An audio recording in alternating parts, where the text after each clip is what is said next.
þetta spjall, það sem sagt þessar grundvallarspurningu hvað við erum í raun og mér finnst þetta svolítið fyndin mynd. En fyrst ætla ég að nefna nokkur hugtök sem svona eru á sveimi í okkar huga öll þessi innri fyrirbæri. Það eitt er þetta geð eða lundefni okkar og síðan erum við með tilfinningar eins og við vitum öll náttúrulega og við teljum okkur hafa huga eða okkur finnst það. En vísindamenn vita nú ekki nákvæmlega tengsl hugar og vitundar. Síðan tölum oft ég, það þarf ekki að fjölga það. Við teljum okkur hafa persónuleika og við höfum það, sjálfsagt. Sumir telja sig hafa vitund og vísindi fjalla ekki vitundina og vita ekki hvað það er. Og við höfum meðvitund og spurning, sumir halda þessi sama vitund og flestir segja að þeir hafi sál og sálarfræðin fjallar ekki sálina, fjallar ýmislegt í sálarlífuna en ekki sálina sjálfa, ekki rétt hjá mér. Og þó að flestir, nánast allir tala sál, þá það mín upplifun á fólki að það get ekki alveg sagt hvað það er.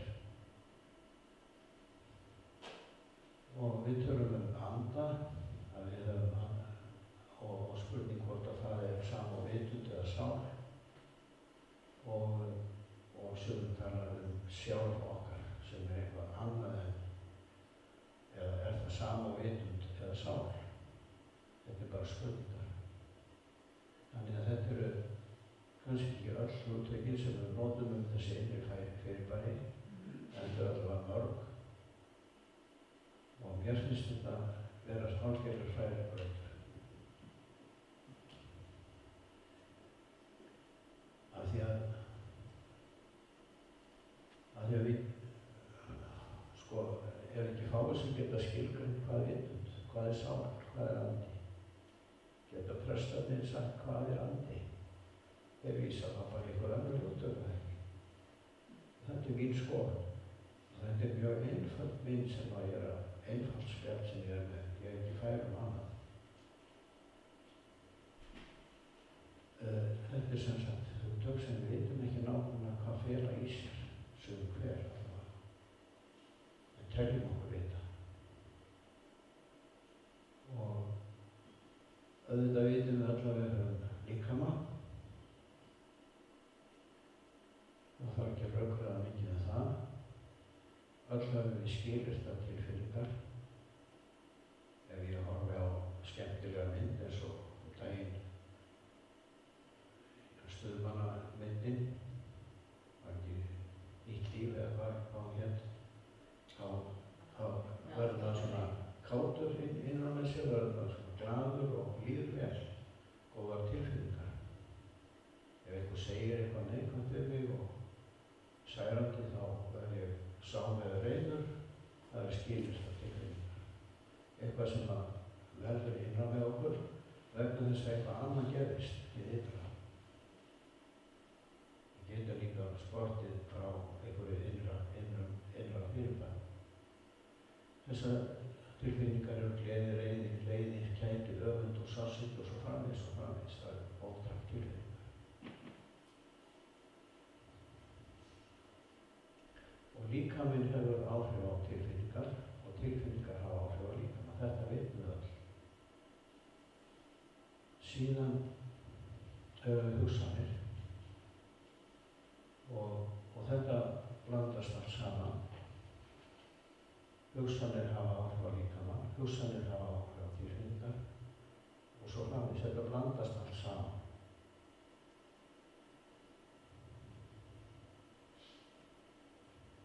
Ég hef hérna að hugur sama eiginlega skástrík hugsanir. Af því að það mín upplifun að þegar engar hugsanir eru, þá engin hugur. Þetta kannski ekki alveg nákvæmlega sama. Hugsanir eru svona efnislegt fyrirbæri.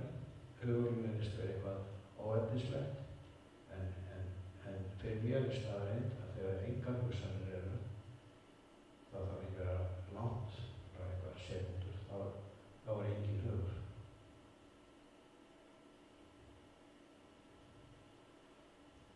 Þetta vitum við öll, meira og minna. Þar sem þetta þrennt kemur saman, þar finnst mér vera persónuleiki eða persóna sem við teljum okkur vera. Þetta það sem við birtum öðrum.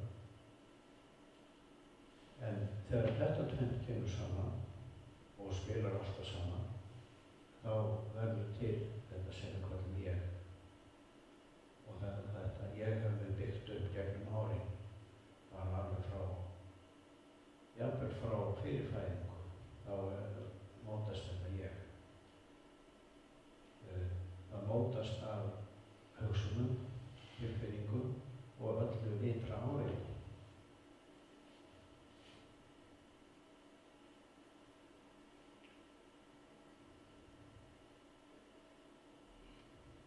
Ég vil alveg skjóta mig og gagnrýna. Síðan í þessari einföldu mynd og þessu einfalda spjalli þá er ég með þarna fjórða fyrirbærið, fjórða hringinn, sem ég kalla vitund og fyrir mér vitund. Og það engin mörk hérna, þetta ekki heill, óbrotinn hringur. Það engin endanleg mörk, hvar hættir mín vitund, hvar byrjar það. Þetta mín upplifun. Þetta ekki vísindalega staðreyndir. Óskilyrtar tilfinningar eru á þessu svæði hérna. Það eru ekki hér. Það er mikill munur á skilyrtum tilfinningum og óskilyrtum. Það eru meðal annars fyrst og fremst kærleikur og tilfinning sem sprettur á sköpun og sönn auðmýkt, hrein auðmýkt og hrein látning og fögnuður yfir því bara að vera til, ekki við neinu sérstöðu. Út úr þessu getur náttúrulega sprottið líka svona samhengð með öllum sem þá ekki skilist til allra jafnt, hvernig sem þeir eru.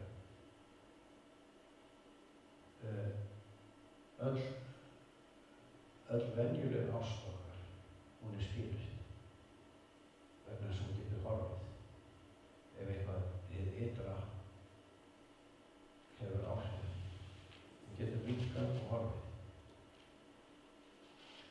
En óskilyrtar tilfinningar, þær eru innan vitundarinnar en ekki innan þessa þriggja hringa.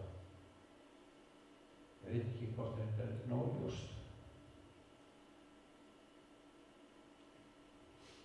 Og ég spyr, hvað passar fyrirbæri sál inn í þessa mynd?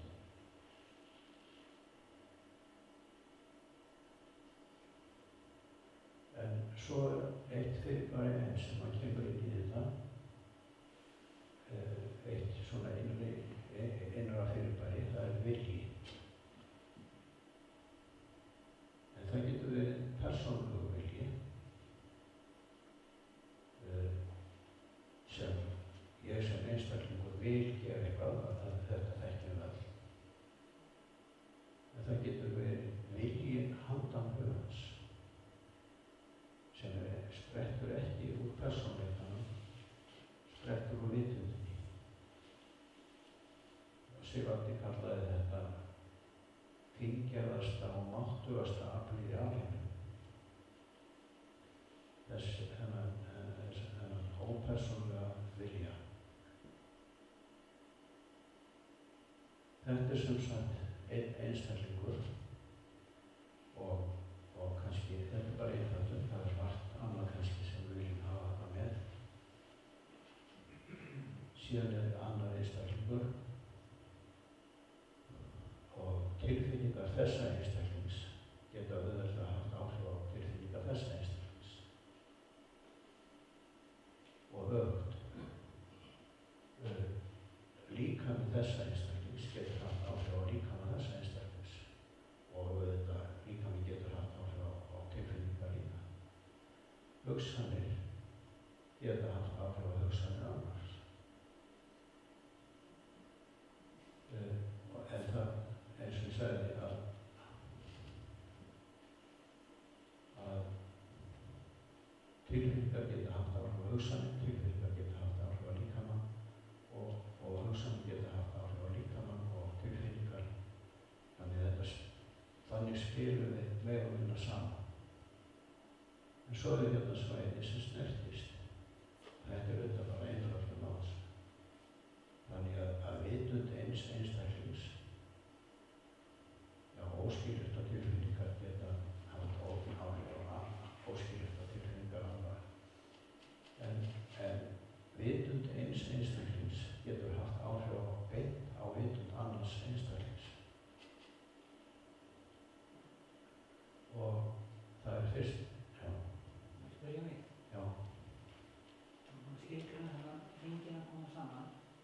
Líkami og hugsun. Eitthvað það í þeim geira sem að þú getur skipt fyrir? Eitthvað í þessum? Nei, það er Hérna. það þessum getur. Að getur skipt eitthvað hér. Já. Eins og að líkami og hugsanir koma saman.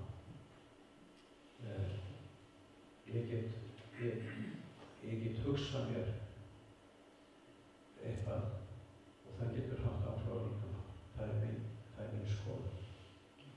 Ég get líka mjög vel þekkt að til dæmis með prófanir á lyfjum og þá er með prófan ektalyfjum og lyfleysu og hafa lyfleysurnar átt áhrif og það er svona placebo-effekt.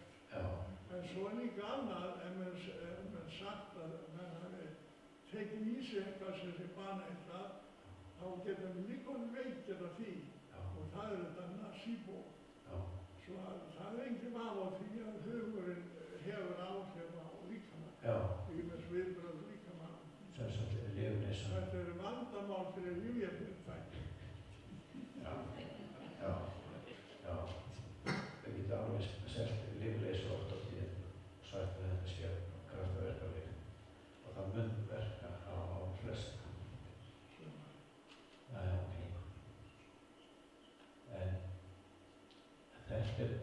þetta eru annar áhrifin sem að við getum haft. Þetta eru þau áhrif sem skipta máli og það er þannig sem að verður breyting á einstaklingi. Við getum verið heilmikið að segja einhverjum einstaklingi eitthvað. Þú átt að vera svona, þú átt að vera hinsegin, þú átt ekki að láta þetta hafa áhrif á þig, hristu þetta af þig og glemdu þessu og svo framvegis. Það hefur kannski engin áhrif.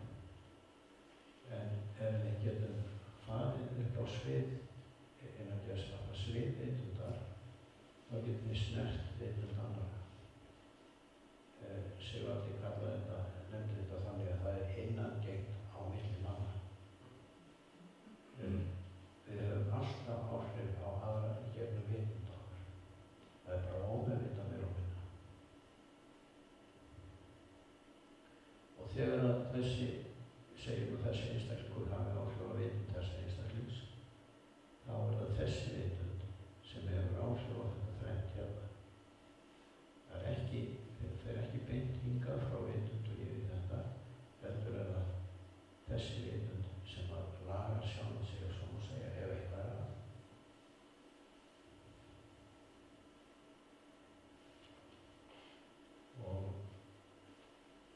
Og allt sem að er í þessari vitund, það getur strengt út og allt sem er fyrir utan þessa vitund getur strengt inn.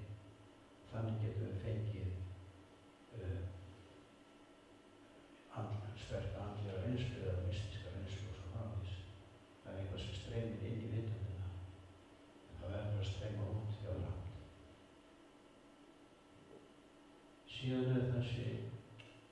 svona spurning eða dauðinn til, hvað er það sem heldur þá áfram, ef svo er, ef eitthvað heldur áfram.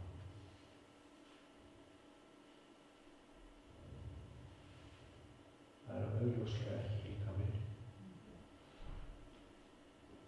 og með líkamann fara tilfinningarnar. Það er þessar persónulegu tilfinningar sem fara. Þetta er bara mín skoðun, en því við þetta hafa alls skoðun. En það er líka þessi persónulegi hugur sem fer, og að því að hugur og tilfinningar tengjast líkamann. Og fyrst að þetta þrennt er farið, þá hverfur ég og persónan. Og eftir verður bara vitund. Þetta segi ég vegna þess að ég hef upplifað vitund handan hugans. Og það er eitthvað allt annað heldur en þetta venjulega líf eða þessi venjulega upplifun. Það er allt annað. Og í þeirri upplifun þá er ekkert sem að heitir dauði, það er bara endalaust áframhaldandi líf. Síðan er þarna næsta spurning, hver er það sem hefur þessa vitund? Eða það er eiginlega frekar að segja, hvað er vitund? Þetta er kannski sama sem ég var búin að segja áðan. Hinn innri tilvera getur strengt inn og hinn innri tilvera getur strengt út og verður að streyma út. Og fyrst að þetta þrennt er farið og ekkert eftir nema vitund, þá er þetta eftir. En að því að við erum auðvitað bara venjulegt fólk og ég er þar með talinn, að þá gerir ég ráð fyrir, mér finnst það bara eðlilegt að vitundin búi sér eftir dauðan, svo að það búi sér til nýtt starfstæki til þess að fungera. Vilji handan hugans